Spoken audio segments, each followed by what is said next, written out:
একদিন রাস্তা দিয়ে হাঁটতে হাঁটতে জয় একটি চকচকে কলম পেল।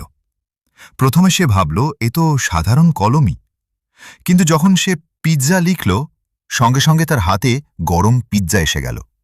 চোখ কপালে উঠল তার। এরপর সে কলম দিয়ে ভালো কাজ করতে শুরু করল। বন্ধু রোহানের ভাঙা সাইকেল ঠিক করল, পার্কের শুকনো গাছগুলোকে সবুজ করে দিল, এমনকি গরিব শিশুদের জন্য খাবারও লিখে দিল, যা বাস্তবেই হাজির হল। কিন্তু একদিন ভুল করে লিখে ফেলল, পুরো শহর বরফে ঢেকে গেল। মুহূর্তেই চারপাশে তুষারপাত শুরু, মানুষ কাঁপতে লাগলো ঠান্ডায়। জয় বুঝল এই শক্তি খেলনার মতো নয়। সে তাড়াতাড়ি লিখল, সূর্য উঠল, সবকিছু স্বাভাবিক হয়ে গেল, শহর আবার প্রাণ ফিরে পেল।